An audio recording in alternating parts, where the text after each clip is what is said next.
निश्चित करती हैं कि हमको जागना है। एक बात आपसे पूछें, रात्रि को आपके मोहल्ले में चोर आता है और सबको मालूम है कि रोज आता है, तो आपके कितने मोहल्ले के लोग होंगे जो सोते होंगे? नींद आएगी क्या? जम के बोलो जरा। नहीं आएगी। जिसको मालूम है कि हमारे मोहल्ले में चोर आता है, हमारी कॉलोनी में चोर आता है, हमारी सोसाइटी में चोर आता है, हमारे सेक्टर में चोर आता है, या हमारे नज़दीक में, हमारी गली में, हमारे आसपास में चोर आता है, तो वो उसको नींद नहीं आती। उस गली के लोगों को, उस सेक्टर के लोगों को, उस कॉलोनी वालों को नींद नहीं आएगी। उसका नींद आना बंद हो जाएगा। फिर उसको नींद नहीं आ रही, फिर उसको निंद्रा नहीं आ रही है, क्योंकि उस सेक्टर में, उस कॉलोनी में चोर आ जाता है तो किसी को ये भय लगने लगता है कि चोर आया था परसों के दिन, उनका सामान ले गया, कल चोर आया था उनका ले गया, कहीं ये हमारा ना ले जाए, कहीं ये हमारा सामान ना ले जाए। इसलिए हम रात भर नींद नहीं आती है, रात भर निंद्रा नहीं आती है। अब जैसे रात भर नींद नहीं आ रही है, रात भर निंद्रा नहीं आ रही है क्योंकि किसी का सामान ले गया, हमारा ना ले जाए, उसी तरह ये जब हम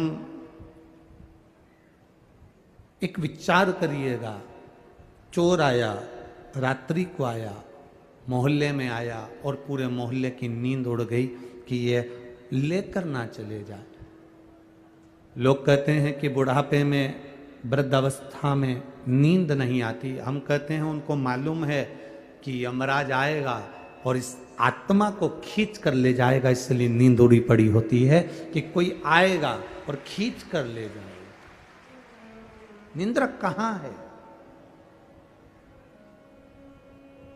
अंत समय प्रभु आना पड़ेगा, वचन दिया तो निभाना पड़ेगा।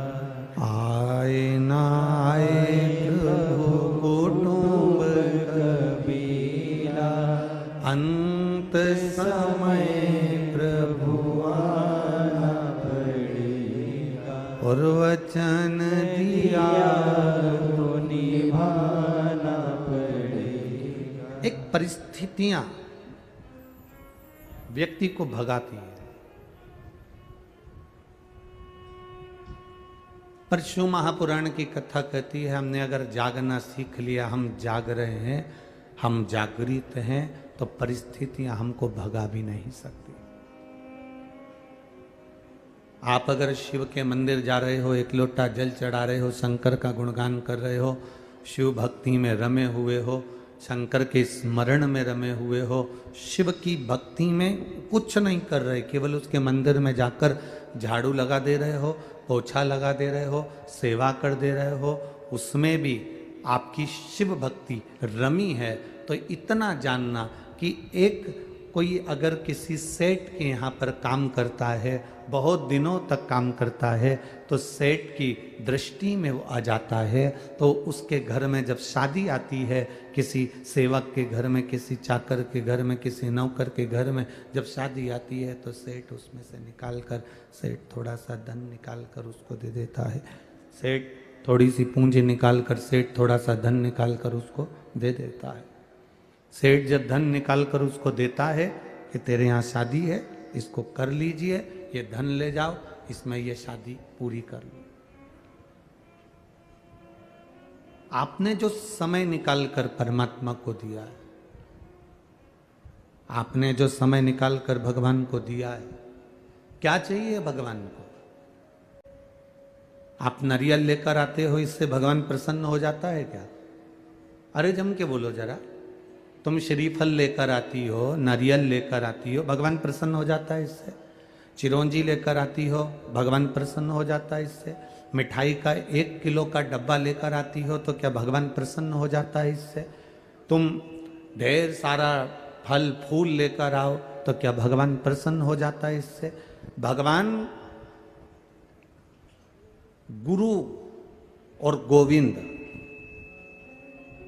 गुरु और महादेव, अगर सच्चा गुरु है, सच्चा गुरु, गुरु गोविंद, गुरु महादेव, गुरु और भगवान तुम्हारी वस्तु से कभी प्रसन्न नहीं होते। गुरु और भगवान, तुमने जो गुरु को समय दिया है, जो तुमने परमात्मा को समय दिया है, गुरु और भगवान उस समय को अपना जानकर तुम पर कृपा कर देते हैं और प्रसन्न हो जाते हैं। वो धन से या वस्तुओं से प्रसन्न नहीं हो। वो धन और वस्तुओं की प्रसन्नता उसकी नहीं रहती है। हम भगवान को अगर समय दे रहे हैं, आज आप लोग यहाँ पर आए हो, पूरी चैनल वाले तो क्या हम कहें, इन लोगों को बोलेंगे कि ये रोड पर आप लोग बैठे हुए, पूरी रोड पर लोग बैठे हैं। यहाँ से लगभग आधा किलोमीटर दूर तक ऐसे चले जाओ और आधा पौन किलोमीटर 1 किलोमीटर दूर तक इधर चले जाओ, जितने लोग पंडाल के अंदर बैठे हैं उससे ज़्यादा पूरी रोडों पर लोग, चारों तरफ की रोडों पर बैठे हुए हैं। इतना भक्त है चारों तरफ की रोड पर। रोड को छोड़ दो, छोटी छोटी गलियां जिसमें माइक की आवाज भी नहीं जा रही होगी, उस गलियों में भी लोग बैठे हुए हैं। जिस गलियों में गाड़ियां नहीं घुस पाती उसमें लोग भक्त उसमें बैठकर कथा सुन रहे हैं। क्या दिया है आपने परमात्मा को? क्यों आए हो यहां पर कथा सुनने के लिए? शिव महापुराण की कथा कहती है, तुम्हारे दिए गए श्रीफल से, तुम्हारे दिए गए नारियल से भगवान की प्रसन्नता नहीं है, तुम्हारे दिए गए फल से भगवान की प्रसन्नता नहीं है, तुम्हारे दिए गए लड्डू के डब्बे से भगवान की प्रसन्नता नहीं है। गुरु और भगवान की प्रसन्नता होती है जब उसका भक्त उसको अपना कीमती समय परमात्मा को जब देता है, तो भगवान भी कहते हैं कि तूने मुझे समय दिया तो मैं भी तुझे समय दूंगा। तूने आज मुझे समय दिया है, एक दिन आएगा तो मैं तुझे समय दूंगा। तूने मुझे समय प्रदान करा है, मेरे लिए तू अपना घर छोड़कर यहाँ आकर बैठ गया, मेरे लिए तू अपना द्वार छोड़कर मंदिर आकर बैठ गया, मेरे लिए तू रोज मंदिर आता है, 1 लोटा जल चढ़ाता है, मेरे लिए तू बेलपत्र तोड़कर लेकर आता है, मेरे लिए तू श्री शिवाय नमस्तुभ्यम का जाप करता है, मेरे लिए राम नाम कृष्ण नाम भजता रहता है, जपता रहता है। तो आपने परमात्मा को समय दिया है, और हमें परमात्मा से क्या चाहिए? समय ही तो चाहिए। जब कोई विषम परिस्थिति में फंस गए, एक्सीडेंट हो गया, वेंटिलेटर पर पड़े हो, कोई तकलीफ आ गई, आईसीयू में पड़े हो, तब तुम भगवान से क्या प्रार्थना करोगे? तुम्हारे परिवार वाले क्या बोलेंगे भगवान से? भगवान इनकी उम्र बढ़ा देना, भगवान ऐसी कृपा करना, भगवान इनकी लंबी उम्र कर देना, मेरे सुहाग की उम्र लंबी कर देना, इन बच्चों के पिता की उम्र लंबी कर देना, भगवान कृपा करना, इनको थोड़ा समय और दे दो परमात्मा, इनको समय दे दो परमात्मा, थोड़ी उम्र और बढ़ा दो परमात्मा। हम भगवान से मांगते क्या है? हम मांगते हैं इनकी उम्र बढ़ा दो, इनका समय और बढ़ा दो, इनकी उम्र बढ़ा दो। तो भगवान भी कहता है, तूने मेरी कथा में समय दिया था, इसलिए अंत समय में जब तकलीफ में होगा तो मैं तुझे समय दूंगा। आ गया तेरा समय, समय आ गया तेरा कि तुझे मरना है। उसके बाद भी राजा श्वेत की कथा कहती है, राजा श्वेत प्राण त्यागने का समय आ गया और भगवान का भजन में लगा था। तो भगवान ने कह दिया इसने मुझे समय दिया था, इसलिए इसको थोड़ा समय और दो और जाओ तुम यहाँ से।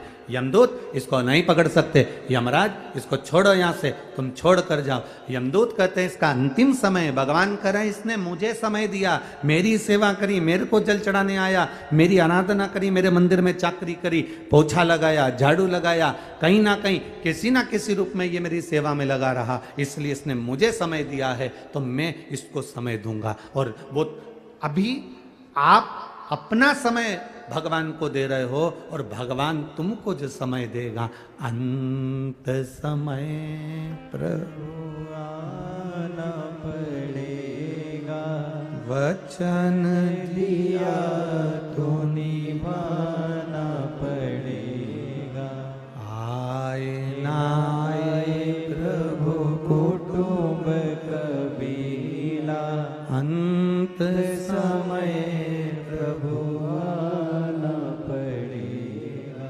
ये अंत समय में हमें उसकी जरूरत पड़ेगी।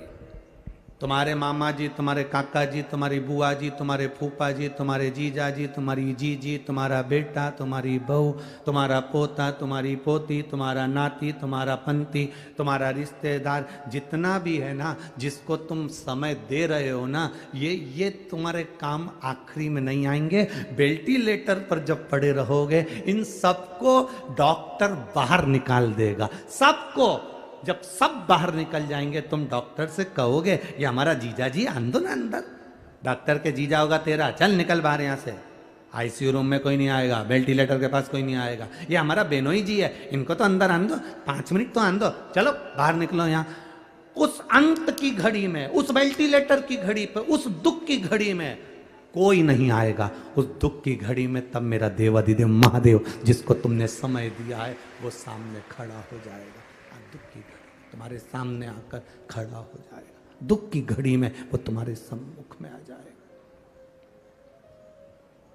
एक पत्र आया है, शंभू एक पत्र आया है, इस पत्र को देखिएगा।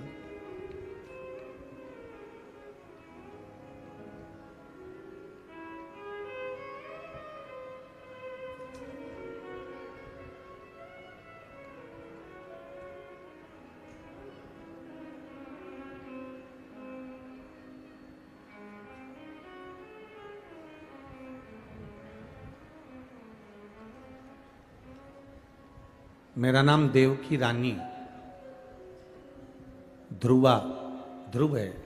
मेरा नाम देवकी रानी ध्रुव है। मैं गांव किरना की रहने वाली हूँ। मेरी उम्र 32 वर्ष है। कहीं बैठी हो तो हाथ हिला सकती हैं। देवकी रानी ध्रुव, गांव किरना की रहने वाली हूँ। मेरी उम्र 32 वर्ष है। मैं क्या बखान करूँ गुरुदेव बाबा का। कहीं बैठी हो तो हाथ हिला सकती हैं। दिख गई क्या? हाँ, हाथ हिला दो बहन एक बार। हाँ जी, ठीक है। मैं बखान क्या करूं गुरुदेव। मेरी तबीयत 2022 में अचानक खराब हो गई। मेरे गले में एक छाला हो गया था और मैं खाना नहीं खा पा रही थी। डॉक्टर को दिखाया तो उसने बहुत कुछ बोला। आखिरी में उसने कह दिया डॉक्टर ने कि ये छाला ठीक नहीं होगा, इसका ऑपरेशन कराना पड़ेगा। ऑपरेशन के लिए कहा। अब मन में डॉक्टर ने इतना कह दिया कि ये छाला साधारण नहीं है और इसका ऑपरेशन करना है और ये सहज बीमारी नहीं है, सरल नहीं है कि जल्दी समाप्त हो जाए। अब करा क्या जाए। तब मेरे को किसी ने कहा कि शंकर पे चढ़ा हुआ जल पीना चालू करो, शिव जी के मंदिर जाना चालू करो। अभी तक हॉस्पिटल के चक्कर लगा रही थी, अब मंदिर के चक्कर लगाना प्रारंभ कर दिया। और तब मंदिर के चक्कर लगाना चालू करा।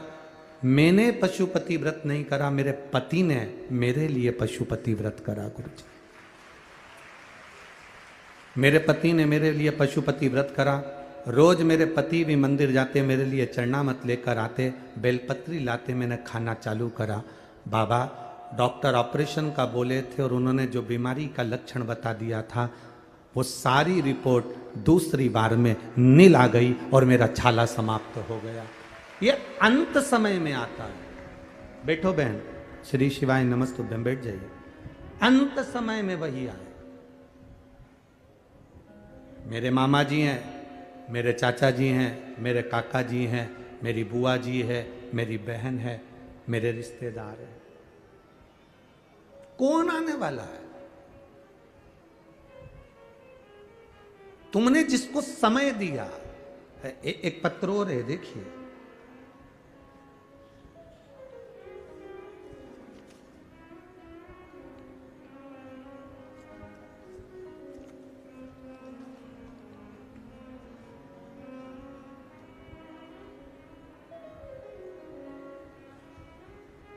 मैं उषा गुप्ता, पति श्री संजय गुप्ता, दुर्ग छत्तीसगढ़ की रहने वाली हूं। कहीं बैठी हो तो हाथ हिला सकती है। मेरा नाम उषा गुप्ता, पति श्री संजय गुप्ता, दुर्ग छत्तीसगढ़ से आई है। कहीं बैठी हो तो अपना हाथ हिला सकती है, जहां कहीं भी बैठी। दिख गए क्या उधर? हाँ, पीछे है। हाथ हिला तो एक बार बहन। हाँ जी, दिख गए हो, दिख गए हो, ठीक है। ऐसे हाथ हिला तो एक बार वापिस हाथ हिलाओ। हाँ जी, ठीक है। दुर्ग छत्तीसगढ़ से हूँ गुरुदेव। मेरे पति संजय गुप्ता के मुंह में दिसंबर 2022 में छाला हो गया था। जांच में पता चला कि कैंसर है। गुरुजी, हम इलाज हेतु टाटा मेमोरियल हॉस्पिटल मुंबई ले गए। 26/1/2023 में रायपुर संजीवनी कैंसर हॉस्पिटल में भी उनका इलाज चालू हुआ, ऑपरेशन हुआ। गुरुदेव, दूसरी बार फिर वापिस बीमारी उपज गई। शरीर ऐसा नहीं कि फिर वापिस ऑपरेशन कराया जाए। अब करा क्या जाए? सबको, मोहल्ले की माताओं को मंदिर जाते देखती थी तो मैं भी मन में सोची कि अब इन्हीं के भरोसे चलते हैं। और बाबा को जल चढ़ाने लगे। वो जल लाकर पति को देने लगे। बाबा जी सिर में वो जल लगाते थे, गले में लगाते थे। फिर वापिस जो गांठ बता दी गई थी कि वापिस गांठ हो गई है और वो गांठ वापिस वही की वही है, तब जल पी पी कर, बाबा की सेवा कर कर, मंदिर में बाबा का आराधना कर कर दूसरी बार जांच कराने के लिए हम फिर पहुँचे तो सारी रिपोर्ट नॉर्मल आ गई। और बाबा की कृपा से हमने कहा था जब अगर इनकी रिपोर्ट नॉर्मल आ जाएगी तो हम पंडाल में बैठकर कथा सुनेंगे, इसलिए हम यहाँ पहुँचे। अब ठीक है बाबू, एक बार हाथ हिला दो वापिस। हर हर महादेव। विराजिए। श्री शिवाय नमस्तु। ये रिश्ते हम मना नहीं करेंगे कि आप रिश्ते ना निभाइए, आप निभाओ। बहू को जितना समय देते हो, पोता पोती को जितना समय देते हो, बेटे को जितना समय देते हो, अपनी दुकान को जितना समय देते हो, अपने व्यापार को जितना समय देते हो, अपनी फैक्ट्री को जितना समय देते हो, अपनी नौकरी को जितना समय देते हो, अपने परिवार वालों को जितना समय देते हो, उन सारे समय में से केवल अगर आप 1 मिनट का भी समय अपने पास के मंदिर में 1 लोटा जल चढ़ा कर दे रहे हो तो वो समय जो तुमने परिवार को दिया वो काम भले ना आएगा, पर तुमने जो महादेव को समय दिया वो समय तुम्हारा महादेव ने अपने खाते में जोड़ कर रखा। मेरी जीजू, आप लोग मंदिर जाती हो? यहाँ जितनी बैठी हैं जाते हो मंदिर? तुम्हारे घर के पास मंदिर है? कितनी देर लगती है मंदिर जाने में? 5-1 मिनट लग जाते होंगे। आप 1-2 मिनट में मंदिर में जल चढ़ा के आ भी जाते होगे। 10 मिनट का समय लगता है। प्रतिदिन का 10 मिनट जोड़ कर रख लो, प्रतिदिन का। कितने महीने जा रही हो? 3 महीने से, कोई 1 साल से, कोई 1.5 साल से, कोई 6 महीने से, कोई 4 महीने से, कोई जब जब उसकी चित्त वृत्ति हो, जब उसका मन।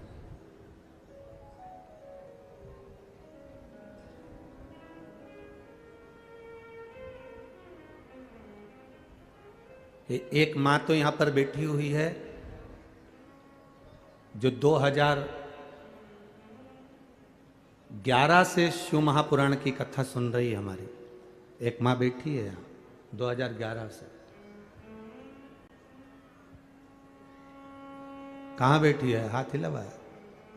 2011 से शिव पुराण की कथा सुन रही है, जिसके 12 बच्चे मर चुके थे। कहीं बेटी हो तो हाथ हिलाना।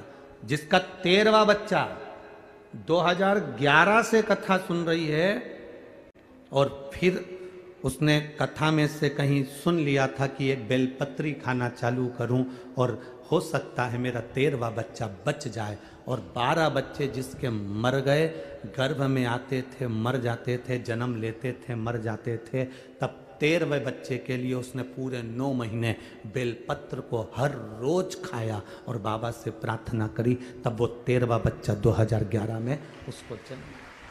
13वां बच्चा।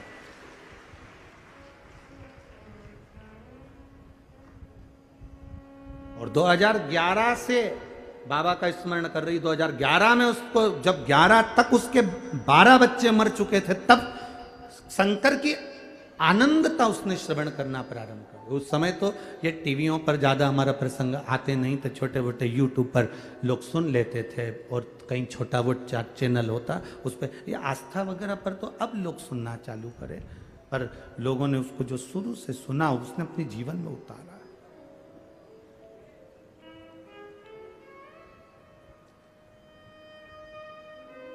शिव तत्व परिवार को दिया समय, नाते रिश्तों को दिया समय, वो समय जोड़ कर रखना, और जो भोलेनाथ जी को दिया समय। आप लोग बहुत दूर दूर से आए हो, गलियों में बैठे हो, रोडों पर बैठे हो, छतों पर बैठे हो, गाड़ियों पर बैठे हो, दुकानों में बैठे हो, और हम क्षमा भी मांगेंगे आप लोगों से कि लगभग आज 20 से 25 हजार लोगों को रेलवे स्टेशन से यहाँ तक नहीं आने दिया, वापस स्टेशन से उनको ट्रेन में बिठाकर भेज दिया वापस। 20 से 25 हजार लोग स्टेशन से वापस भेजे गए, क्योंकि जगह नहीं पूरे तिल्दा के अंदर। कहाँ बिठाया? हम क्षमा मांगेंगे कि आप लोग इतनी दूर से आए और वापस आप लोगों को वापस ट्रेनों में भर भर कर वापस भेजना पड़ रहा। ये तुमने जो दिया है महादेव को, तुमने जो दिया है मेरे शंकर को, तुमने जो दिया मेरे शिव जी को, तुमने जो दिया भगवान की भक्ति को, जो तुमने समय दिया है वो खाली नहीं जाने वाला। हिसाब तुम्हारे पास भले नहीं होगा कि मेरे को इतने कदम चलकर शंकर जी के मंदिर गई, इतने कदम चलकर मैं भगवान की कथा में गई, तुम्हें नहीं है हिसाब, पर उसने तुम्हारे एक एक कदम का, एक एक श्वास का, 21,600 श्वास जो तुम्हारे शरीर से निकल रही है, 3.5 करोड़ रोम छिद्र जो तुम्हारे शरीर में है, इसके एक एक हिसाब मेरे देवाधिदेव महादेव के पास में है। और आज तुमने समय दिया है, जब दुख की घड़ी है। कई लोग कहते हैं उसका एक्सीडेंट हुआ, बाबा ने उसको बचा लिया। क्यों? क्योंकि तुमने उसको समय दिया था। कभी मंदिर गए होगे, प्रणाम करा होगा, नमन करा होगा, कभी मंदिर पहुंचे होगे तो उसने हिसाब जोड़ लिया कि इसने इतना समय मुझे दिया है, इसलिए अभी इसको मरने नहीं देना है, ये मैं समय दूंगा, और समय देकर उसका और उम्र बढ़ा दी। ये शिव तत्व है, ये शंकर।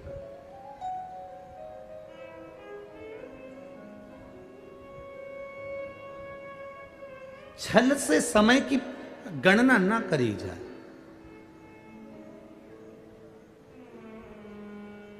विपदाओं से भागो नहीं, जागो। समस्या से भागो नहीं, जागो।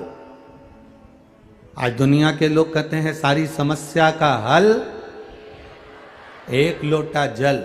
प्रत्येक समस्या, मतलब दुनिया के लोग आज जाग गए। पहले भागते थे समस्या से, तकलीफ आई भागना है, हम कैसे निपटेंगे, भगवान क्या होगा, तो लोग भागते थे। दुकान नहीं चल रही, व्यापार नहीं चल रहा, तकलीफें बढ़ गई, बच्चे नहीं हो रहे, तकलीफें। कितना कितना जिसके भाग्य में नहीं उसको भी दिया है मेरे बाबा ने। जिसके भाग्य में नहीं है उसको भी दिया है। एक पत्र आया, उसमें लिखा उन्होंने कि गुरुजी,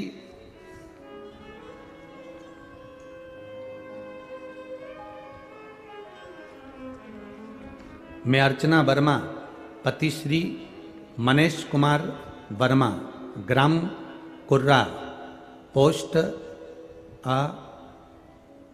बंगोली, जिला रायपुर, छत्तीसगढ़ का निवासी हूँ। कहीं बैठे हो तो हाथ हिला सकते हैं, कहीं बैठे हो तो हाथ हिला सकते हैं।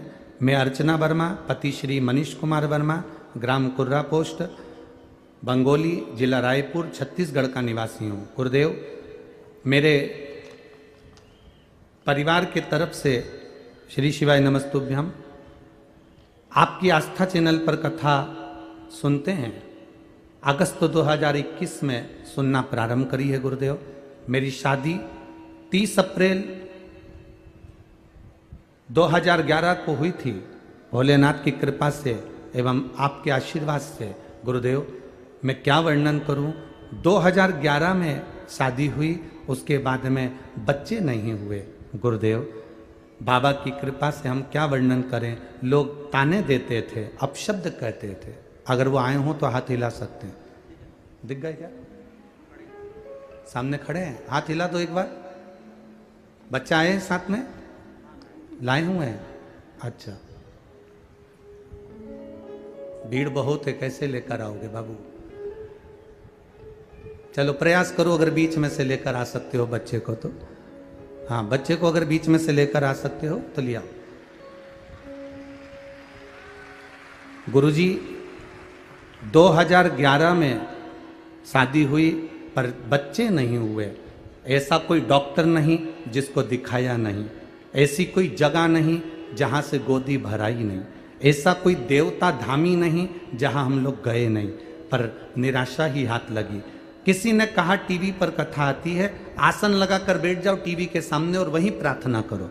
बस प्रार्थना करी, सफ़ेद आंकड़े की जड़ का प्रयोग करा, शिव मंदिर में झाड़ू पोछा करना प्रारंभ करा। बाबा की कृपा से 16 मार्च 2023 को हमारे घर में बच्चे ने जन्म लिया है। हम बाबा को यहाँ प्रणाम करने के लिए लेकर आए हैं। यह शिव तत्व है, यह औघड़ी है। उसकी कृपा, उसकी उदारता, उसकी दया साधारण नहीं होती। अब करो उसका भजन। खाली न जाता कोई दर से तुम्हारे, खाली न जाता कोई दर से तुम्हारे। मैं भी खड़ा हूँ नंदी बाहें पसारे, अपने हृदय से लगा लो, लगा लो। गिरा जा रहा हूँ, उठा लो, भोले अपने दर से अब तू न टालो। गिरा जा रहा हूँ, उठा लो, आपका हमें समस्या से, हमें तकलीफों से, हमें विषम परिस्थितियों से हमें भागना नहीं।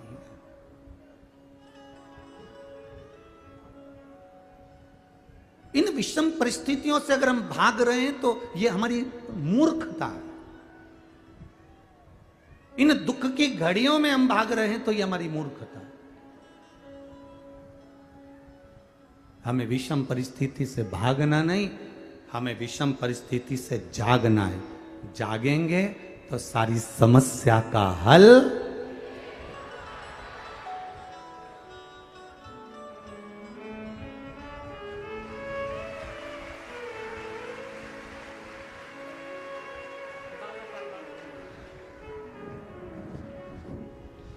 जोरदार ताली बजाओ एक बार।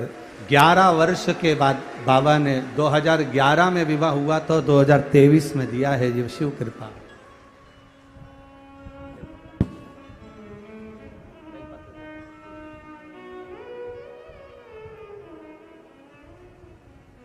शिव कृपा,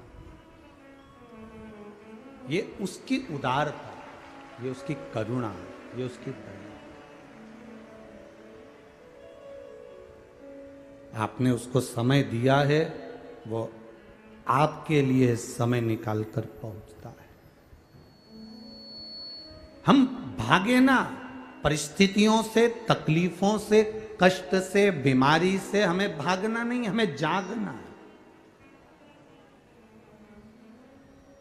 हम जागें, हमारी जागरूकता मूल हो। और जब हम जागेंगे तो ये निश्चित है कि हमारा हाथ हमारे देव अधिदेव महादेव जरूर पकड़ेंगे और हमें पार उतार देंगे। हमारा जागना जरूरी है।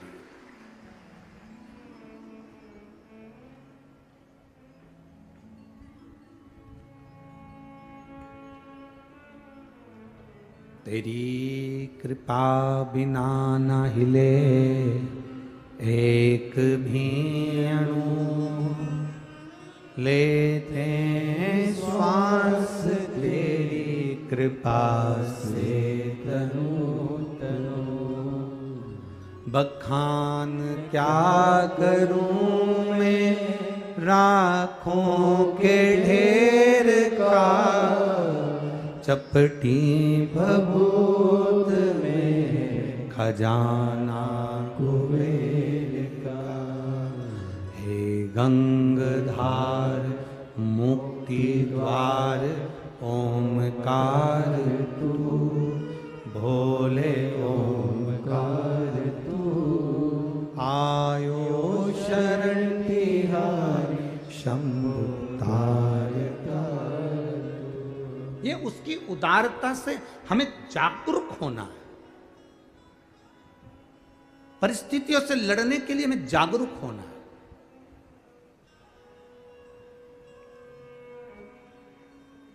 आज एक बेटा पूछ रहा था, गुरुजी मैं कोई व्यापार खोलूं तो सफलता मिलेगी कि नहीं मिलेगी? हम कोई भगवान तो है नहीं कि आपको आशीर्वाद दे दें और कह दें कि आपको सफलता मिल जाए या ये मिल जाए या वो मिल जाए। कभी कभी कभी भी इस व्यासपीठ से बैठकर भी हमने कभी आपको आशीर्वाद नहीं दिया, क्योंकि हम तो खुद उस महादेव से आशीर्वाद लेने के लिए आते हैं। तो हम क्या दे सकते हैं? जो खुद भिखारी हो, जो खुद भिक्षुक हो, वो क्या दूसरे को देगा? हां, हमने उस बेटे से इतना जरूर कहा है कि अगर तुम व्यापार खोल रहे हो, व्यवसाय खोल रहे हो, कंपनी खोल रहे हो, तो शुरुआत में थोड़ा कष्ट जीवन में रह सकता है, पर तुम्हारी मेहनत अगर तुमने दिल से कर ली तो मेरा महादेव पकड़ कर पार कर देगा। ये निश्चित था।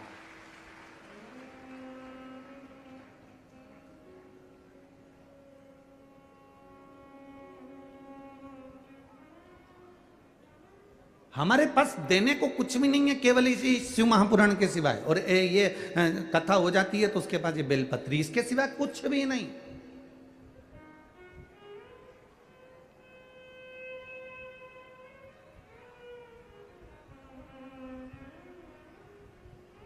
और आपके पास में भी शंकर भगवान को देने के लिए कुछ हो ना हो, बस इतना याद रखना कि आप महादेव को क्या दिए हो। कोई आपसे पूछे, क्योरी तिल्दा गई थी कथा में, क्या देकर आई? क्योरी कहाँ गई थी? तिल्दा गई थी कथा में। तिल्दा नेवरा पहुंची थी, छत्तीसगढ़ गई थी कथा में। क्या देकर आई? तो तुम बिल्कुल छाती ठोक कर कहना, मैंने अपने 5 घंटे भगवान भोलेनाथ को दिए हैं, समय दिया है। और समय ही तो चाहिए। अच्छा, 2 चीजें तुम्हारे सामने रख दी जाए कि एक चीज ये कह दी जाए कि 5 मिनट में तुझे मरना है, और दूसरा कह दिया जाए कि मैं तुझे 5 करोड़ रुपए दे रहा हूं। तुम दोनों में से क्या चीज लो? बोलो। 5 मिनट में मरना है और 5 करोड़ रुपए दिए जा रहे हैं। 2 चीजें तुम्हारे सामने है और भगवान तुम्हारे सामने खड़ा हुआ है, तो तुम इन दोनों में से भगवान से क्या प्रार्थना करोगे? 5 करोड़ रुपए ले लोगे क्या? लेके करोगे भी क्या जब 5 मिनट में मर जाओगे? भगवान से कहोगे हमें 5 करोड़ मत दे और हमारे 50 साल आगे बढ़ा दे, 5 साल की जिंदगी और आगे बढ़ा दे, 10 साल और दे दे, 20 साल और दे दे, हमारी उम्र बढ़ा दे। हमारी जब उम्र तू बढ़ाएगा मेरे महादेव तो ऐसे 5 करोड़ तो हम मेहनत कर कर फिर कमा लेंगे। पर श्वास ही नहीं बची, शरीर में कोई तत्व ही नहीं बचा और हम अंतिम समय में पड़े हुए हैं। और मालूम पड़े कोई आकर तुम्हें गुलाब जामुन खिलाए तो वो गुलाब जामुन अच्छी नहीं लगेगी। बीमारी के समय पर सबसे पहले भोजन छूटता है। बोलो सही है? जितने बैठे उस वाली पंडाल वाले भी बोल लो, इधर वाले भी। बीमारी के समय पर सबसे पहले भोजन छूटता है, खाना छूट जाता है।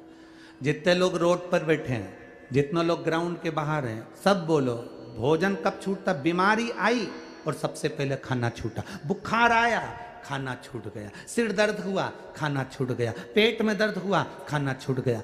बीमारी अगर आती है तो सबसे पहले खाना छूट जाता है। शरीर में ताप बढ़ता है, बुखार बढ़ता है तो हमारा भोजन छूट जाता है। शरीर में ताप बढ़ा तो भोजन छूट जाता है। और जब हमारे घर में और हमारे ऊपर पाप बढ़ता है तो भगवान की कथा छूट जाती है, भजन छूट जाता है। शरीर में ताप बढ़ता है, शरीर में बुखार बढ़ता है तो भोजन छूटता है।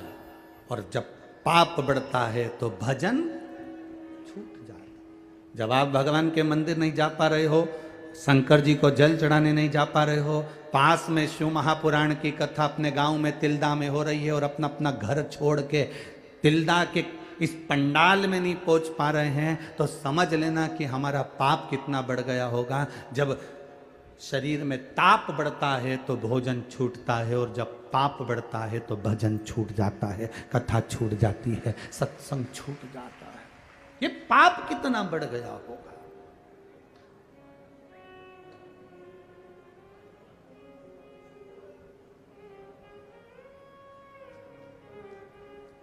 एक नंबर चलता है, एक्सीडेंट होता है तो एक नंबर चलता है एम्बुलेंस को बुलाने के लिए। बोलो कौन सा नंबर है? जम के बोलो जरा।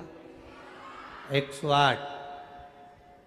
जब 108 नंबर को मोबाइल पर डायल करते हो तो एम्बुलेंस आ जाती है। और जब इस जिभ्या से 108 बार उसको डायल करते हो तो वो भी तो आ जाता होगा, वो भी तो आता होगा।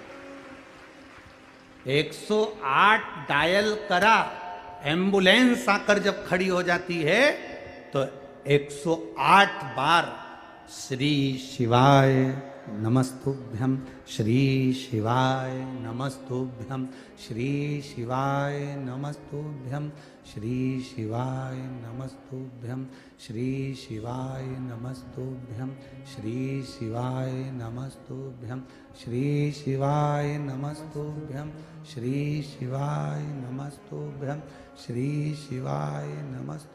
जब तुमने उसको पुकारना चालू करा, तुम एक बार नंबर डायल करो और एम्बुलेंस वाला नहीं उठाए, फिर वापिस डायल करते हो, फिर नहीं उठाए, फिर डायल करते हो। तुम दूसरे से कहते तुम्हारे मोबाइल से कर दो भैया, एक्सीडेंट हो गया, 108 वाले को बुला दो भैया, एक्सीडेंट हो, जल्दी बुलाओ भैया, 108 वाले को बोल दो भैया।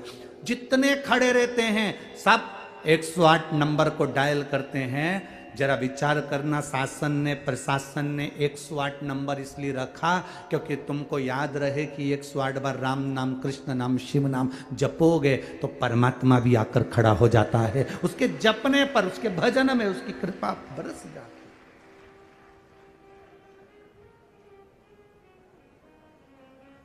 ले गए हॉस्पिटल में, पटक दिया, डॉक्टर आए, सिस्टर आई, इलाज चालू हो गया। किसी किसी सिस्टर डॉक्टर से अगर पहचान नहीं हो तो वो पूरे जितने भी कक्ष में हैं सबको एक जैसा इंजेक्शन लाए, बस वो टोचती टोचती चली जा।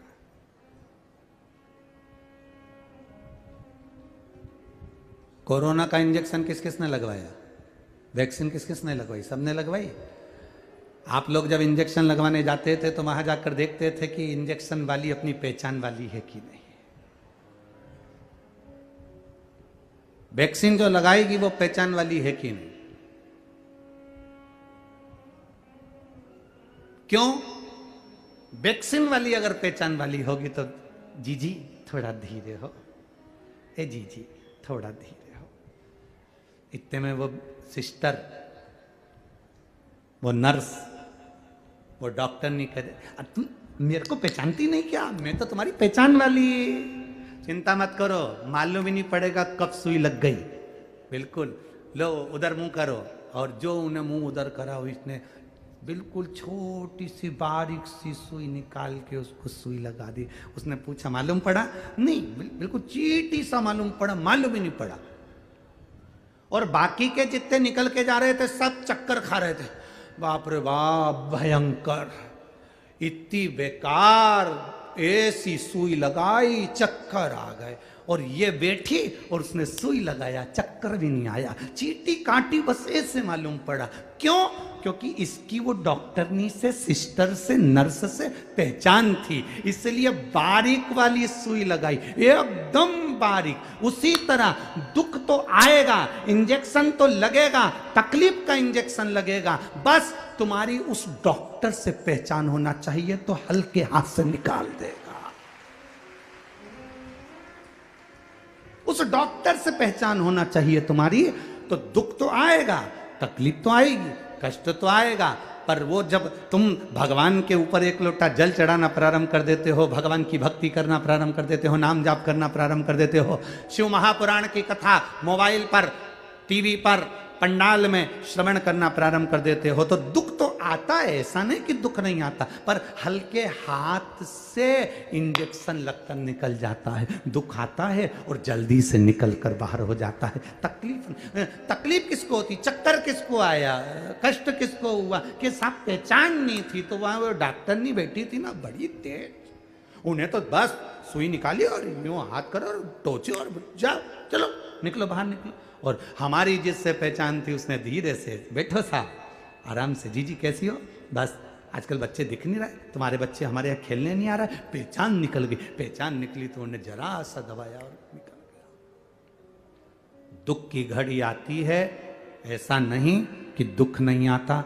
मेरे राम जी के जीवन में दुख आया, मेरे भगवान कृष्ण के जीवन में दुख आया, भगवान रामकृष्ण परमहंस जी के जीवन में दुख आया, नामदेव जी के जीवन में दुख आया, मीराबाई के जीवन में दुख आया, कर्माबाई के जीवन में दुख आया। ऐसा कौन जिसके जीवन में दुख नहीं आता? आता है, पर हल्के हाथ से निकल जाए अगर तुम्हारी पहचान है तो। जिसको 11 साल तक बच्चे नहीं हुए होंगे वो कितनी दूर दूर गया होगा, कहाँ कहाँ धोख लगाया होगा, कहाँ कहाँ प्रणाम करा होगा। जिसको 2-3 साल तक संतान नहीं होती वो डॉक्टर का चक्कर लगाना चालू कर देते हैं, 2-4 साल में बच्चे नहीं हुए चक्कर लगाना चालू कर देते हैं। कभी विचार करना, ये जितने पत्र नीचे पड़े हैं इसमें कम से कम 70% पत्र ऐसे होंगे जिसमें भगवान ने किसी को 10 साल में, किसी को 15 साल में, किसी को 4 साल में, किसी को 8 साल में भगवान ने संतान दी। जितने पत्र पढ़े इसके नीचे से निकालना और पढ़ना, 70% पत्र होंगे संतान दी बाबा ने, क्योंकि इनका विश्वास जागृत हो गया। अब ये भागे नहीं, अब इनके पास में, अभी तक डॉक्टर ने कह दिया था नहीं होगा, परिवार वालों ने ताना देना चालू कर दिया था, अब उस समय भाग रहे थे, अब क्या करें, अब ये जाग गए, अब ये भागे नहीं, अब जागे हैं। और जाग कर क्या करा इनने? कुछ नहीं करा, अब सबके दरवाजे घूम कर देख लिए, सबके यहाँ चले गए, सबके यहाँ से गोदी भी भरवा ली, सबको धोग भी लगा ली, सबको प्रणाम भी कर लिया, तो वो भी संतान नहीं हुई। तो अब इनने कह दिया अब कहीं नहीं जाना, अब जाएंगे तो केवल महादेव के मंदिर जाएंगे और उससे कहेंगे, वो सुनेगा और भर देगा। और दिया उससे दिया।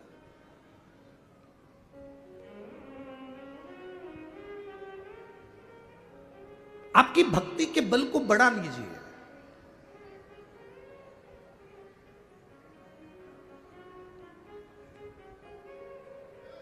दो माताएं बात कर रही थी, अंदर पंडाल में जगह नहीं है, कहाँ बैठेंगे। दूसरी बोली रोड पर बैठ जाते हैं। जिस रोड पर जनता चलती है उस रोड पर लोग यहां से लेकर वहां तक, वहां से लेकर वहां तक बैठे। उसने कहा लोग क्या कहेंगे, हंसेंगे। लोग क्या कहेंगे, हंसेंगे। कितनी सुंदर बात शिव महापुराण की कथा कहती है।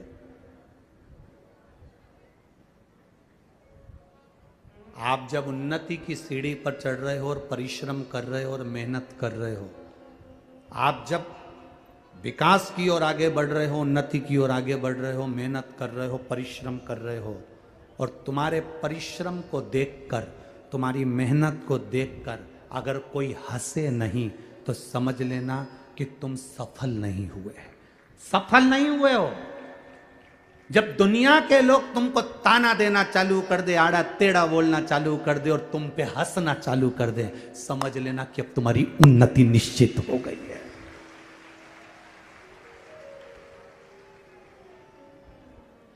बोल बम का नारा है,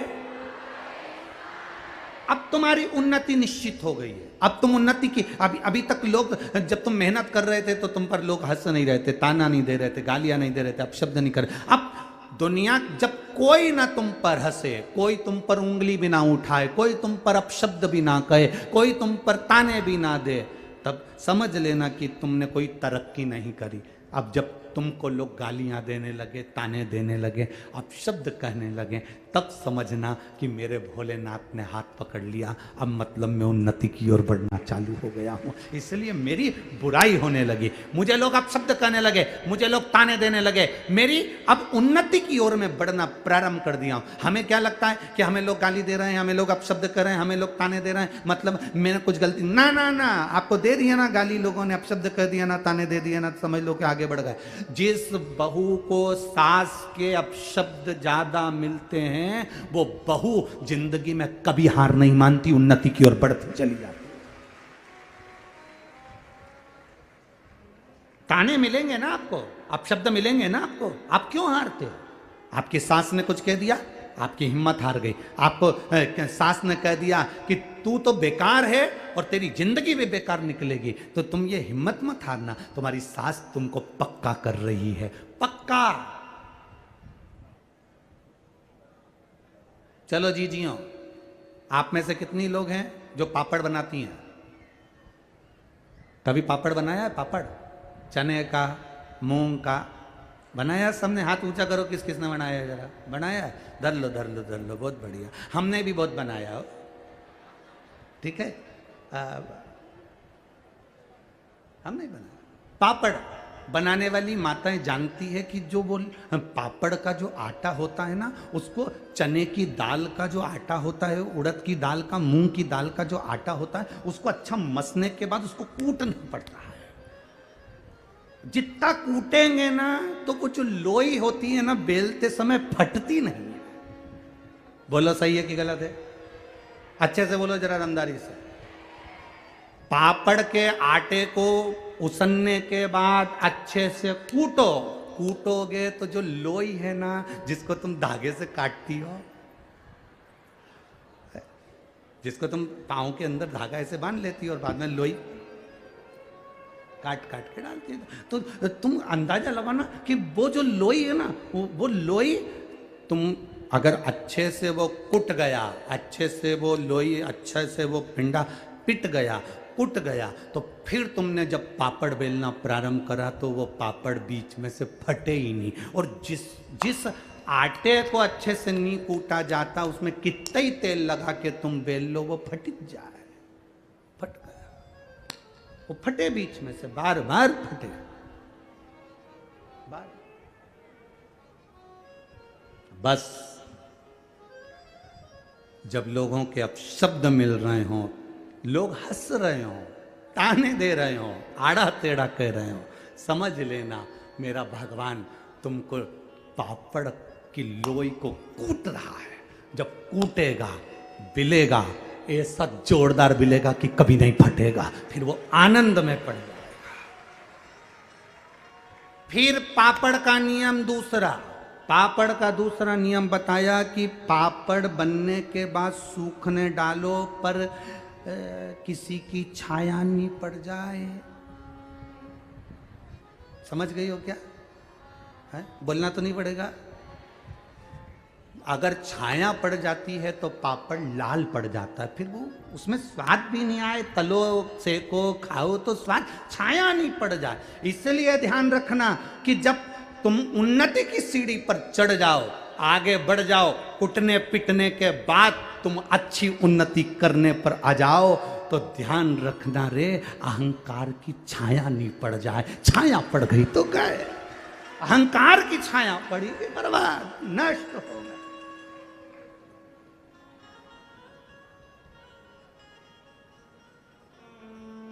छाया ना पड़े, अभिमान, अहंकार, अभिमत्ता, अहम कि जब छाया पड़ती है तो बर्बादी का सिरा प्रारंभ हो जाता है। बर्बादी के सिरे की ओर हम बढ़ जाते हैं।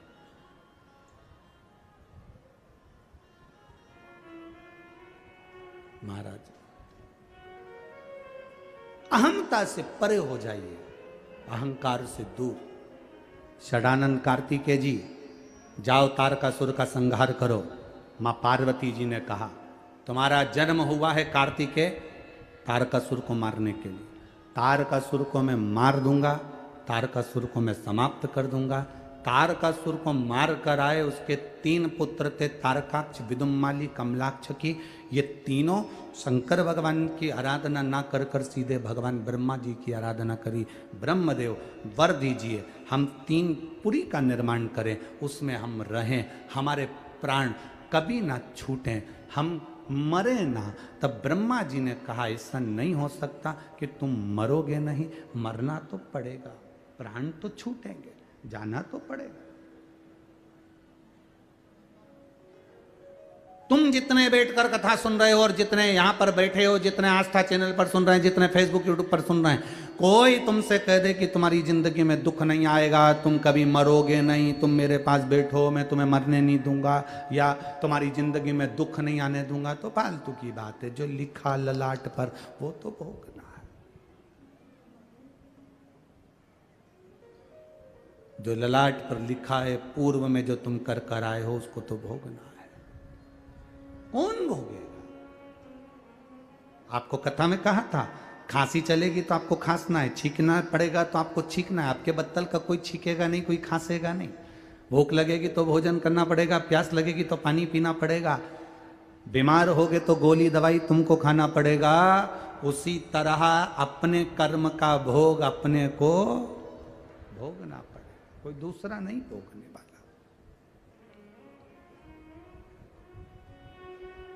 तारकासुर के 3 पुत्रों ने वर मांगा, ब्रह्मा जी ने कहा तुम मरोगे तो शरीर, अब तुम मांग लो कि कैसे मरना है। तुम्हें मरना कैसे तुम मांग सकते हो।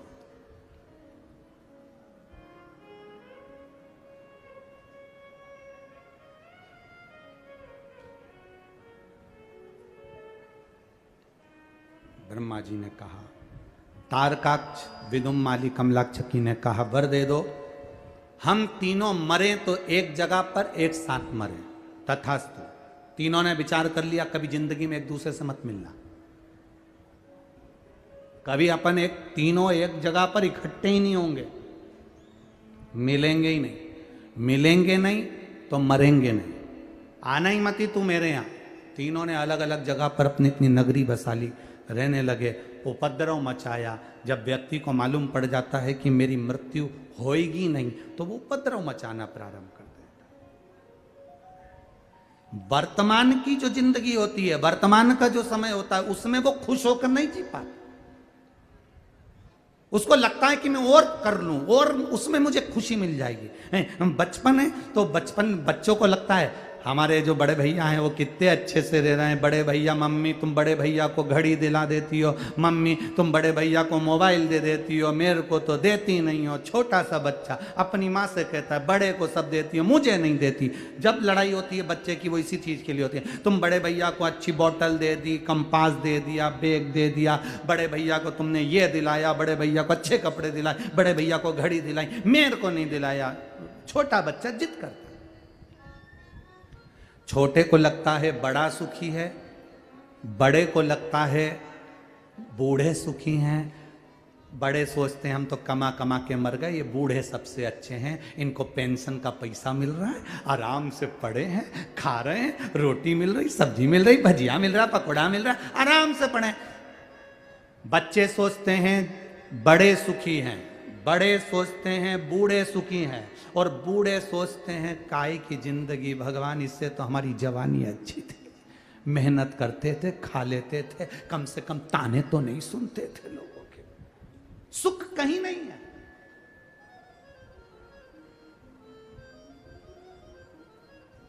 जो वर्तमान में जी रहे हो वो सुख है तुम्हारा। 3 मित्र, अब वो तीनों मित्र ने एक दिन विचार करा, चलो रे चलो अपन जरा बाजार चलते हैं और जंगल में चल के भोजन बनाते। तीनों ने मिलके खीर पूड़ी बनाई। अब खीर पूड़ी बनाई तो वो खीर पूड़ी बनाकर तीनों ने खाई, पेट भर के चकाचक खाई खीर पूड़ी। इतनी पेट भर के खाने के बाद उसमें से 1 कटोरा खीर बच गई। कितनी खीर बची? जम के बोलो जरा। 1 कटोरा खीर बच गई। अब 1 कटोरा खीर बच गई तो तीनों ने विचार करा कि अब इस खीर को कौन खाएगा, अभी तो किसी को भूख लग नहीं रही है। तो तीनों ने विचार करा एक काम करो, इस खीर को अपन एक काम करो कि यहां रख दो। अब खीर को अपन यहां पर रख देते हैं, ढाककर सो के उठेंगे, जिसको सबसे अच्छा सपना आएगा खीर वही खाए। सो जाओ। खीर रखी, सो गए। 2 सो गए, एक को नींद नहीं आ रही थी क्योंकि वो खीर दिख रही थी, उसको नींद नहीं आ रही। कर्मठ बदले पर वो खीर दिख रही, उसको नींद नहीं आ रही। खीर। 2 अच्छे से सो रहे थे, एक जाग रहा था, नींद आई। तीनों फिर बाद में सवेरे उठे, तीनों ने कहा खीर खाना है। पहले नंबर का बोला मैंने सबसे अच्छा सपना देखा है, मुझे खीर दो। दूसरा बोला मैंने अच्छा सपना देखा है, मुझे खीर दो। तीसरा कहता है मैंने अच्छा सपना देखा, मुझे खीर दो। तीनों झगड़ा कर रहे हैं। इतने में कहा भाई सपना देखा क्या है, पहले निर्णय लेंगे, पहले बताओ तो सही तुमने सपना क्या देखा। पहला व्यक्ति बोला मैंने सपना देखा, मेरे सपने में राम जी आए और मेरा हाथ पकड़कर मुझे अयोध्या ले गए, दर्शन कराया अयोध्या का, माता सीता ने भोजन बनाया, मैंने पाया इतना अच्छा सपना और कहाँ से लेकर आओ। दूसरा बोला मैंने सपना देखा, मैं सो रहा था, भोलेनाथ जी आए, मेरे को लेकर काशी चले गए, काशी से फिर मुझे कैलाश ले गए, कैलाश ले जाकर माता पार्वती जी ने मेरे लिए मोदक बनाए, लड्डू बनाए, मैंने खाए। मैंने तीसरा व्यक्ति बोला तुम दोनों का सपना ठीक है, अपनी जगह पर है, तूने सपना क्या देखा? उसने कहा मैंने सपना देखा, मेरे सपने में हनुमान जी आए और हनुमान जी बोले तू अभी तक जग रहा है। मैंने हनुमान जी से कहा सामने खीर रखी है इसलिए नींद नहीं आ रही। हनुमान जी ने कहा अब भी खा, अब भी खा। हनुमान जी बोले, मैंने हनुमान जी से बोला मेरे 2 मित्र और हैं, बाद में वो झगड़ा करेंगे। हनुमान जी बोले नहीं खाएगा तो गदा से मारूंगा, अब भी खा। इसलिए मैं वो खीर उठा के खा। दोनों ने कहा खीर कहां है, कि वो तो खा लिया।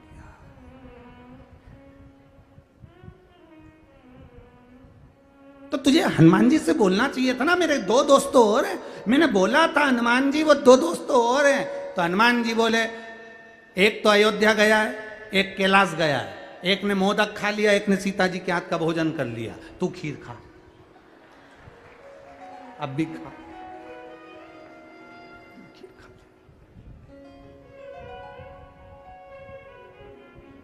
अब इन 3 में सुखी कौन है?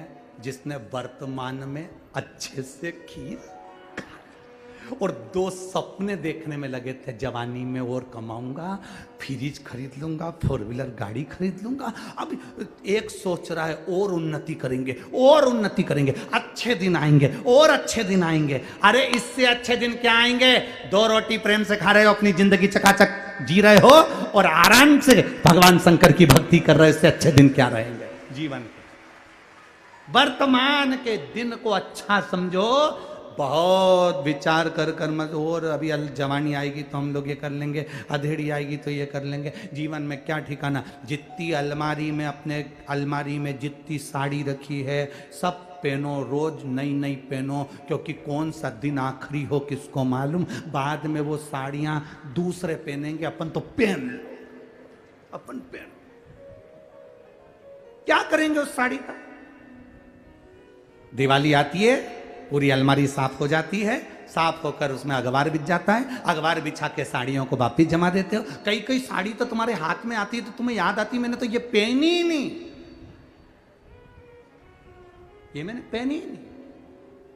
इतनी साड़ियां तुम्हारे पास में एक से बढ़कर एक रखी है। कुछ कुछ के तो अब भी तुमने उसमें पीको और फाल करवाई है, कुछ कुछ साड़ियों की तो अब भी हाल तुमने चोली सिलवाई, सब रखी है। और मालूम पड़े वो साड़ी तुमने रखी थी और कह रही थी मैं बस देवर के लड़के की शादी में पहनूंगी। एक इतनी सुंदर साड़ी है, देवर के लड़के की शादी में पहनूंगी, और उसके पहले तुम चली गई।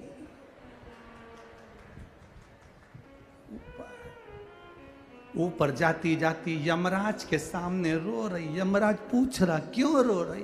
वो नीले कलर की नी पहने।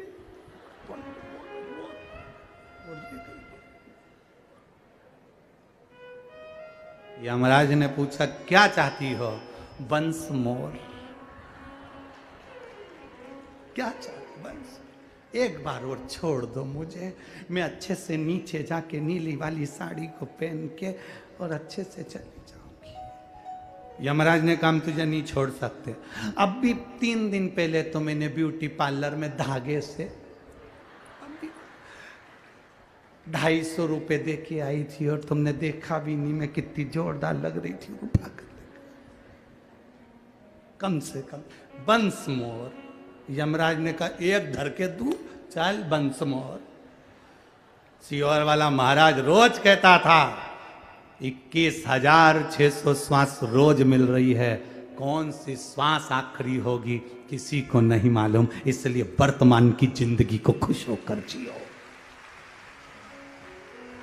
वर्तमान की जिंदगी को खुश होकर जियो। ये जीवन फिर नहीं मिलने वाला है। एंजॉयफुल अपने जीवन को जियो, किसी का दिल ना दुखाओ, किसी को अपशब्द ना बोलो। जो परमात्मा ने तुमको दिया उसमें इतने खुश हो। झोपड़े में रह रहे हो तो झोपड़े में खुश रहो, 4 व्हीलर गाड़ी है तो उसमें खुश रहो, 2 व्हीलर गाड़ी है तो उसमें खुश रहो। शंकर भगवान की भक्ति करते रहो। 4 व्हीलर 2 व्हीलर जितनी भी है तुम्हारे पास में, उसमें टेंशन करने की जरूरत नहीं। भगवान का भजन करते रहना। वो तुमको 4 व्हीलर में घुमाए तो 4 व्हीलर में घुमा, वो तुम्हें जहां ले जाए वो आराम से ले जाएगा। मस्ती में अपनी जिंदगी को जियो। रो रो के तो लोग बहुत जी रहे हैं, क्या करोगे रो कर जी कर? जरा सा किसी ने कह दिया, मुंह फुला के अपने कमरे में एसी पड़ी। पति ने पूछा चंद्र घंटा क्या हुआ? चंद्र घंटा चिल्ला, पूछ रहे तुम्हारी मम्मी से, हमारी जिंदगी बर्बाद कर दी, आज तक कहीं घुमाने नहीं ले गए। इतने में वो बोला अभी 15 दिन पहले ही तो तुझे घुमाने के लिए लेकर गया था। कहां गए थे? जो बोला तो इतने में तो वो चले ही गया। चिल्ला, कोई ने कुछ कह दिया तुम रो रहे हो, किसी ने कुछ कह दिया मुंह फुलाकर पड़ गए। अरे कोई कितना ही बोले, घर में कितनी गाली दे कहीं का, कितना ही अपशब्द के, तुम्हारे घर के लोग तुमसे कितना ही कह दे निकल जा मेरे घर से, जा अपने बाप के घर, तो कह देना नहीं जाऊंगी, यहीं छाती पे मुंह दलूंगी, नहीं जाऊंगी, नहीं जाऊंगी। और जितना जितना तुमसे बोले तुम उतना मूंग की दाल गलाओ और उसका मंगोड़ा बनाओ और खाओ, नहीं जाऊंगी जा। और सास के ये क्या कर रही है? मूंग की दाल गला रही है। तो मूंग की दाल क्यों गला रही है? क्योंकि एक ही दाल है जिसको मलते हैं ना तो गुस्सा निकालते हैं। मंगोड़ा बनाते समय मूंग की दाल को अच्छे से मसो, बोलो मती मुंह से, उत्ते में सास समझ जाएगी क्या कर रही है, बस मूंग की दाल मल रही है। क्या करेगी? मंगोड़ा बनाऊंगी। क्या करेगी मंगोड़े का? तुमको भी खिलाऊंगी, मैं भी खाऊंगी। तो सास कहेगी अभी तो लड़े थे अपन, तो के भूल गई।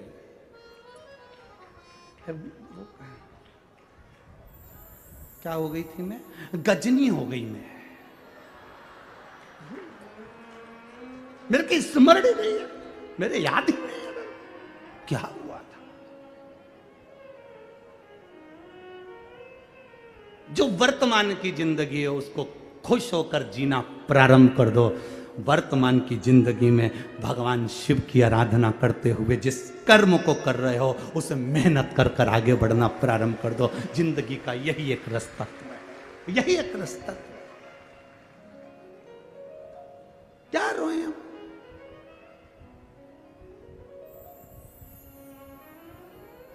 अब सौंप दिया इस जीवन का सब भार तुम्हारे हाथ। जब हमने परमात्मा के भरोसे पर सब सौंप दिया फिर क्या सोचना, क्या सोचना।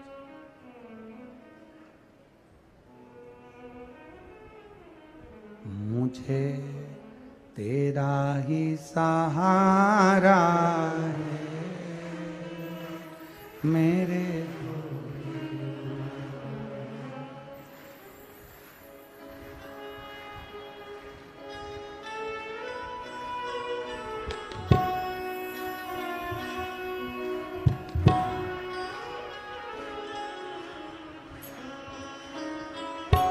आओ से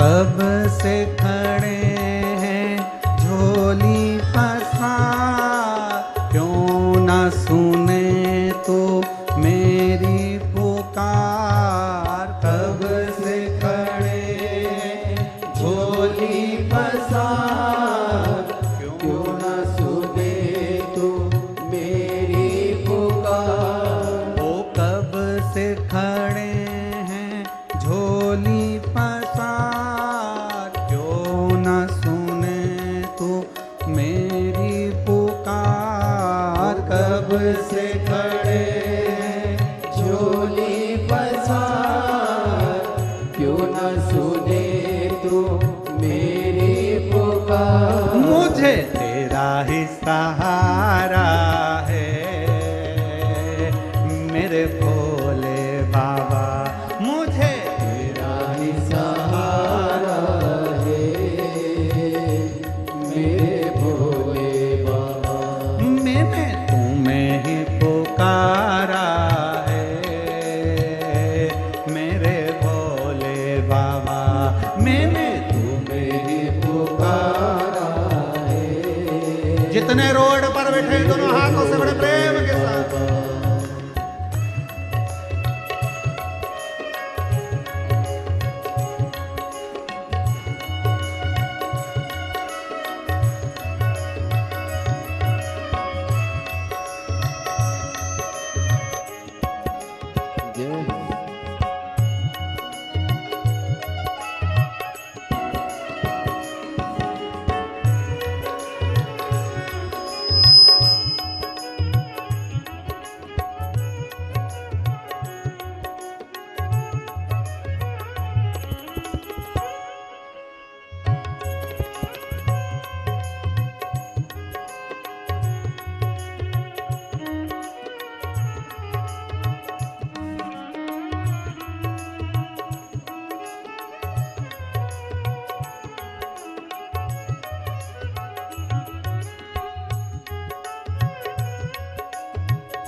देख लो लगी है आज मंदिर में ये भीड़ भारी। देख लो लगी है आज मंदिर में ये भीड़ भारी। दर्शनों की खातिर आए हैं लाखों नर और नारी। दर्शनों के खातिर आए हैं लाखों नर और नारी। आजा है भोले बाबा, आजा है भोले बाबा, तीनों ने पुकारा है मेरे भोले बाबा। तीनों ने पुकारा है मेरे भोले बाबा। कब से खड़े हैं झोली पसार, क्यों न सुने तू मेरी पुकार। कब से खड़े हैं झोली पसार, क्यों न सुने तू मेरी पुकार। तेरा ही सहारा है मेरे भोले बाबा, तेरा ही सहारा है मेरे भोले बाबा। कब से खड़े हैं झोली पसार, क्यों न सुने तू मेरी पुकार। कब से खड़े हैं झोली पसार, क्यों न सुने तू मेरी पुकार। ओ कब से खड़े हैं झोली पसार, क्यों न सुने तू मेरी पुकार। कब से खड़े झोली पसार, क्यों न सुने तू मेरी पुकार। मुझे सहारा है मेरे भोले बाबा, मुझे तेरा ही सहारा है मेरे भोले बाबा। मैंने पुकारा है मेरे भोले बाबा। मैंने तुम्हें ही पुकारा है मेरे भोले बाबा।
भोले शंभू।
जिंदगी से हारे गम जमाने का हम लेके आए।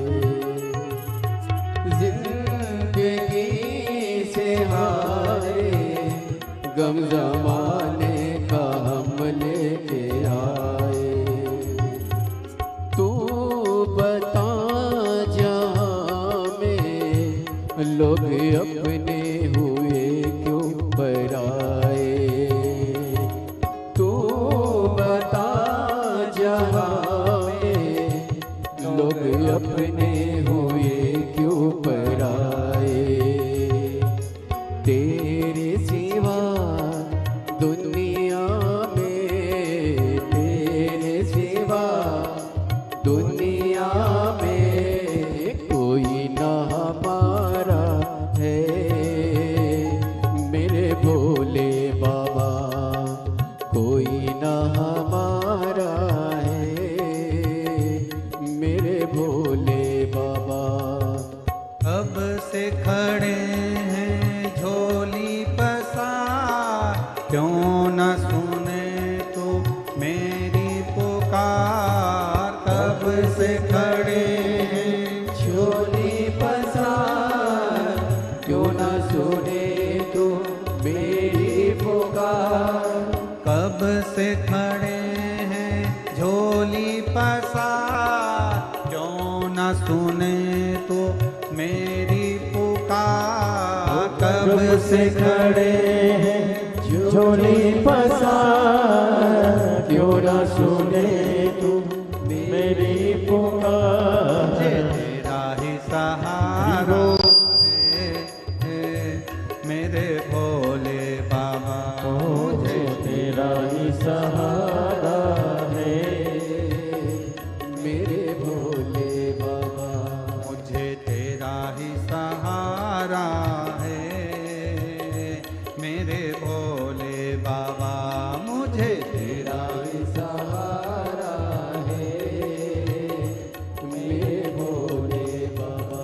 मैंने तुम्हें ही पुकारा है मेरे भोले बाबा। मैंने तुम्हें ही पुकारा है मेरे भोले बाबा।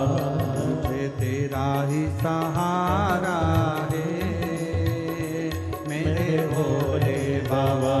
मुझे तेरा ही सहारा है मेरे भोले। हार हार महादेव है।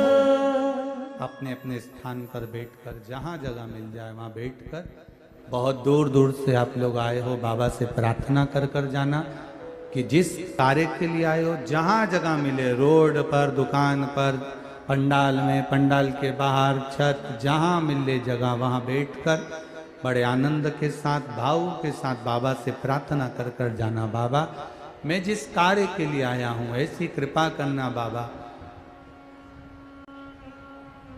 मैंने सुना है तेरे द्वार से कोई खाली नहीं जाता।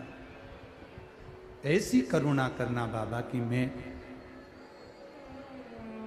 3 महीने में जहां कथा हो वहां पर पहुंचकर मेरा भी पत्र आपके चरणों में पहुंचे, ऐसी करुणा कर देना बाबा से प्रार्थना। बड़े भाव के साथ जितने कार्यकर्ता खड़े हों वो भी बैठकर बड़े आनंद के साथ। बार बार ये मौका नहीं लगेगा। आज कथा तो 1 बजे से 4 बजे तक चल रही है। कल की कथा सुबह 8 बजे से 11 बजे तक रहेगी। कल की कथा सुबह 8 बजे से 11 बजे तक रहेगी। टीवी पर कथा 2 बजे से 5 बजे तक ही रहेगी। तो ध्यान कर कर, आज कथा का 6ठा दिवस है। आप दिल से बाबा से प्रार्थना कर कर जाइएगा, दिल से उससे कहिए। जिनको श्री शिवाय नमस्तुभ्यम आता है वो अपने स्वर में बाबा को दिल से, अपने हृदय से बाबा से विनती करेंगे। श्री शिवाय नमस्तुभ्यम, श्री नमस्तुभ्यं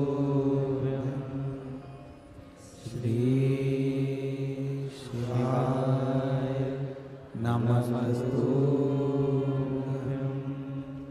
श्री शिवाय नमस्तुभ्यं श्री शिवाय नमस्तुभ्यं भोला सब दुख काटो हमारा ओ भोला सब दुख काटो हमारा शिव शंकर जपो तेरी माला भोले बाबा जपो तेरी माला भोला सब दुख काटो हमारा ओ भोला सब दुख काटो हमारा वेश है मंगल मंगलकारी वेश है मंगल मंगलकारी शमशान वासी हमारा शमशान वासी हमारा ओ भोला सब दुख काटो हमारा ओ भोला सब दुख काटो हमारा। शिव कथा कहती है तारकाक्ष, विदुम्माली, कमलाक्ष की तीनों ने अलग अलग भवन बना लिए। जब इन्होंने उपद्रव करा, सबको परेशान करना प्रारंभ कर,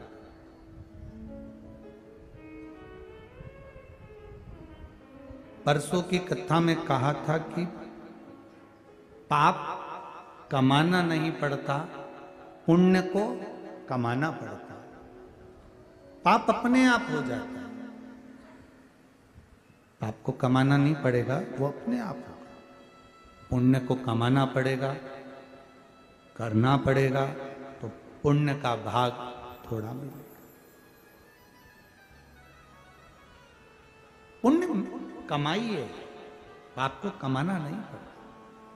तारकाक्ष, विदुम्माली, कमलाक्ष की ये तीनों ने जो उपद्रव मचाया, देवताओं को परेशान किया, सब देवता एकत्रित होकर भगवान नारायण के पास में गए, प्रभु कृपा करिए। भगवान नारायण ने कहा ब्रह्मा जी के पास जाओ। ब्रह्मा जी ने वर दिया है, वही बताएंगे कि ये मरेंगे कैसे। ब्रह्मा जी ने कहा मुझे नहीं मालूम कि मरेंगे कैसे, मैंने तो वर दे दिया। भगवान शिव के पास गए। भगवान शंकर देवाधिदेव महादेव से कहा बाबा इन तीनों को मारें कैसे। बहुत समस्याओं में जब घिर जाओ तब बाबा की शरण जरूर जाओ।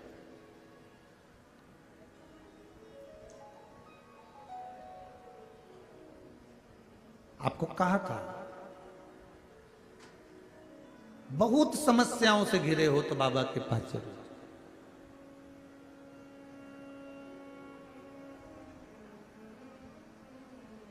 आपको लग रहा है कि मेरा व्यापार नहीं चल रहा, आपको लग रहा है कि मेरा काम नहीं चल रहा, मैं बहुत समस्याओं में घिरा हूं। एक बच्चे ने लिखा कि उसका एक्सीडेंट में पांव कट गया था।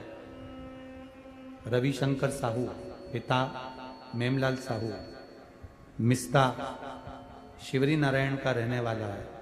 मोबाइल नंबर ये है। कहीं बैठा है क्या बालक जिसका एक्सीडेंट में एक पांव चले गए? कहीं बैठे हो तो हाथ हिला सकते हैं। एक पांव से पूरा पांव कटा है इसका, राइट वाला, और फिर प्लास्टिक का पांव लगाया गया है। दोनों फोटो लगे हैं जिसमें पांव नहीं है, वो वाला। उसने अपने पत्र में लिखा है, मेरा नाम रविशंकर साहू है, मेरे पिता का नाम मेमलाल साहू है, हम ग्राम मिस्दा, जिला जांजगीर चांपा, छत्तीसगढ़ का निवासी हूँ। 19 फरवरी 2019 को मेरा एक्सीडेंट हो गया था, जिसके कारण मेरा दायां पैर कट गया है। एक पांव से हूं मैं। लोग हंसते हैं गुरुजी, अपशब्द करते हैं, मेरा व्यापार नहीं। बाबा से मैंने प्रार्थना करना प्रारंभ करा। केवल आपकी कथा सुनता हूं। पहले दुनिया के लोग कहते थे कथा के लिए, पर कभी नहीं सुनी। पर जिस समय मेरा पैर कट चुका, अब मेरे बाबा की शरणागति ले ली है गुरुजी। बाबा के भरोसे रहता हूं। बाबा से कहा था मेरा पैर भले चले गया, पर मेरी जिंदगी को आपको संवारना। गुरुदेव बाबा के भरोसे पर एक व्यापार चालू कर दिया। दुनिया के लोग हंस रहे थे कि लंगड़ा क्या करेगा, पांव नहीं है, ये करेगा क्या। पर मेरे बाबा ने मुझे संभाला है गुरुदेव। आज मेरा व्यापार ऐसा चल रहा है कि लोग देखकर आश्चर्य कर रहे हैं। ये शिव की कृपा है, शिव की उदारता, करुणा और उसकी दया।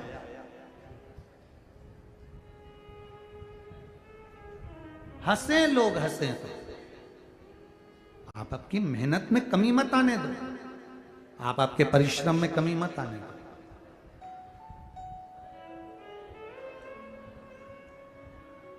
कहें दुनिया के लोग जो कहने वाले कहते रहेंगे, आप अपना कर्म करते रहो।